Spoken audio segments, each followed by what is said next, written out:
Bago ko isa-isahin ang listahan ko, gusto ko lang muna i-share na I was lucky enough to avoid these mistakes. Kasi nga, I have good mentors around me na laging nakasuporta at nakaalalay sa akin. One of the best tips na mabibigay ko sa inyo ay i-take advantage natin ng internet. Bago pa ako pumasok sa breeding, napakalaking oras ang ginugugol ko sa research. Kagaya ng panonood ng vlogs, pagtatype sa Google, farm man yan or backyard breeders. For sure, may magtataas ng kilay at sasabihing experience is the best teacher.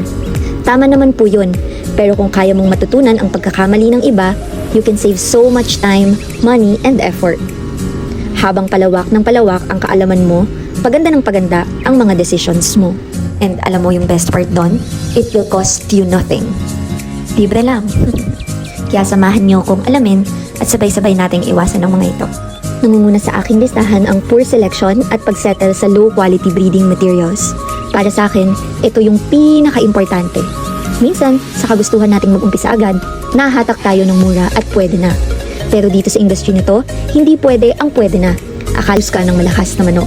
Mas mainam na mag-invest ka sa high quality materials kahit isa lang, kahit konti lang, kaysa makabili ka ng madami pero low quality. Pangalawa naman is buying from unreliable source or not knowing the breed. So kaduktong din to ng number 1. Marami sa atin sobrang excited mag-start without fully understanding the breed na gusto nilang bilhin.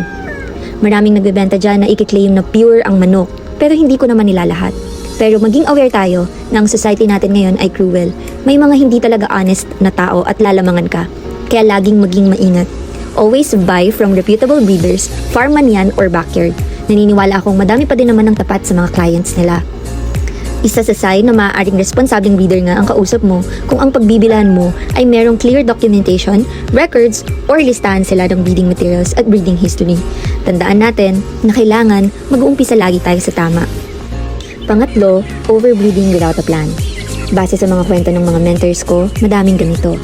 Karamihan sa atin, super excited tayo mag-breed ng madami without proper plan or strategy. So this leads to overcrowding, poor nutrition, at weak na mga sisiyo. Bakit? Kasi crucial ang space para sa kanila. Mas nakakagalaw sila, mas nag-grow sila ng malakas naturally. Mas okay na mag-umpisa muna sa konti kung wala talagang enough space. After all, ang binibreed natin ay game fowls at naturally matatapang sila. So, malaki din yung possibility na mag-away-away sila kung sobrang liit lang ng space. Pang-apat, wrong feeding program. Ever heard of the saying, nakakasama lahat ng madami? Nag-a-apply din yun dito sa breeding. Feeding too much or too little will ruin the quality ng ating mga alaga. Pag overfeeding ka, of course magiging overweight and it may cause obesity. Pag naman underfeeding, magiging mahina sila. Pang-5, trusting yourself too much or not keeping records. Karamihan sa atin, tiwala talaga sa memory nila. Pero trust me, as your farm grows, imposibleng matatandaan natin lahat. Pag di natin inayos ang breeding records, it can lead to inbreeding. Kahit maliit na notebook, okay na. Para may records kayo ng mga manok nyo. At ang last but not the least ay ang disease prevention. Ito talaga yung isa sa mga pinaka-iniingatan ko. Yung magkasakit yung mga sisiw ko. Huwag na natin hintayin na magkasakit muna yung mga alaga natin bago tayo gumawa ng action. Lagi mong tatandaan, prevention is better than cure. Pag nagkasakit ang sisiw, may chance o possibility na madelay sila sa paglaki. Posible din na magkahawaan sila.